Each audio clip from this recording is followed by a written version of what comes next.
This channel does not promote any violent, harmful, or illegal activities. All content provided by this channel is meant for an educational purpose only. তিলোত্তমার খুন ধর্ষণ তারপর জেলায় জেলায় বন্যা একের পর এক দুর্বিষহ ঘটনা এদিকে পুজো থেমে থাকবে প্রতিবাদীরাই যাই বলুন রাজ্যের মুখ্যমন্ত্রী নিজের রুটিন মেনেই চলছেন পরের পর পুজো উদ্বোধনে মুখ্যমন্ত্রী মমতা বন্দ্যোপাধ্যায় পুজো শেষে কার্নিভালও হবে ঘটা করে সরকারের এই অবস্থানকে কি চোখে দেখছেন বিরোধীরা fair and bright night and day cream ত্বক থাকবে ব্রাইট সারাদিন পলিউশন ফ্রি ঠিক যেন রাতের ফোঁটা সাদা ফুল সারাদিন হ্যাপি ব্রাইট স্কিন। বেড়েই চলেছে গঙ্গার জল, বন্যায় বিপর্যস্ত মুর্শিদাবাদ, ভাঙনে জেরবা শামশেরগঞ্জ, কান্দিতেও দুরবস্থা। পরিস্থিতি বুঝে দুর্গাপুজোর কার্নিভাল বাতিল করেছে কান্দি পুরসভা। এই মুহূর্তে সারা বাংলায় লক্ষ লক্ষ মানুষ গৃহহীন এবং এই জেলায় গঙ্গা ভাঙনে আমরা দেখতে পাচ্ছি কত মানুষ গৃহহীন আশ্রয়হীন হচ্ছে। এই প্রেক্ষাপটগুলো মাথায় রেখেই পৌরসভা তার মানবিক দৃষ্টিভঙ্গি দিয়ে সেই বর্ণাঢ্য শোভাযাত্রা এবার আর করছি না। বৃহস্পতিবার এটা যিনি ঘোষণা করেছেন তিনি কান্দির বিধায়ক, বহরমপুর মুর্শিদাবাদ সাংগঠনিক জেলা তৃণমূল চেয়ারম্যান। শোভাযাত্রা না করে আমরা সেই অর্থ আমরা বন্যা পীড়িত মানুষের কাছে এই পৌরসভা পৌঁছে দিচ্ছে। কিন্তু অপূর্ব সরকারের পথে হাঁটছে না রাজ্য সরকার। তিলোত্তমার খুন ধর্ষণ বা জেলায় জেলায় বন্যা, কোনো পরিস্থিতিতেই পুজোর রুটিন বদলাচ্ছে না। প্রতিবারের মতো উদ্বোধনে নেমে পড়েছেন মুখ্যমন্ত্রী মমতা বন্দ্যোপাধ্যায়। মঙ্গলবার পিতৃপক্ষেই শ্রীভূমি স্পোর্টিংয়ের উৎসবের সূচনা করেছেন। বুধবার উদ্বোধন শুরু, মুখ্যমন্ত্রী ঢাক বাজাচ্ছেন, গানও গাইছেন।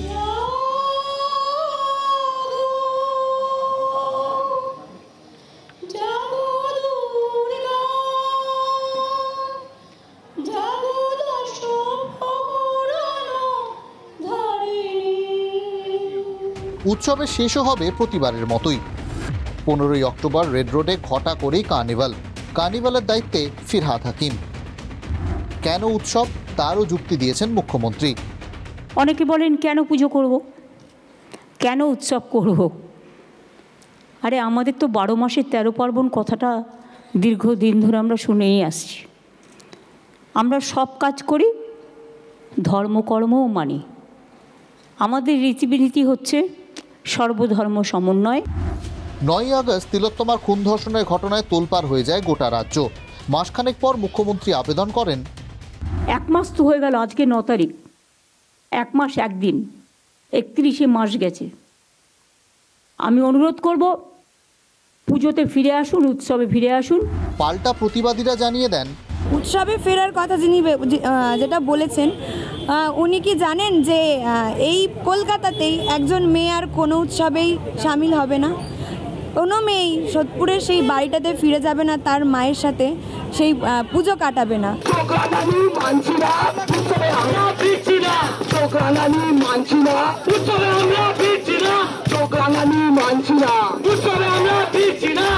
এরপরেই শাসক প্রতিবাদী দ্বন্দ্ব চরমে পৌঁছয়, শুরু হয় শাসক বিরোধী দ্বন্দ্ব।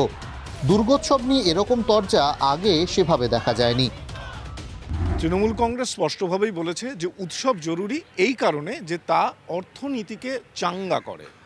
কিন্তু এই অর্থনৈতিক কারণটাই কি উৎসবের পক্ষে শাসকের সওয়াল করবার বড় বিষয়, নাকি বিরোধীরা এই মুহূর্তে উৎসব বিমুখ হওয়ায় বা উৎসবের বিরুদ্ধে সওয়াল করায় কোথাও একটা উৎসব করাটা কোথাও একটা শাসকের মর্যাদা রক্ষার লড়াইয়ে পরিণত হয়েছে? কি উৎসব নয়, হতে পারে না, বাংলার উৎসব বন্ধ হতে পারে না। রাজনীতির দরকার নেই, যারা রাজনীতি করছে তারা ছোট মনের পরিচয় দিচ্ছে। উৎসবটা সর্বজনীন। টপ টু বটম করাপশনের সঙ্গে যুক্ত।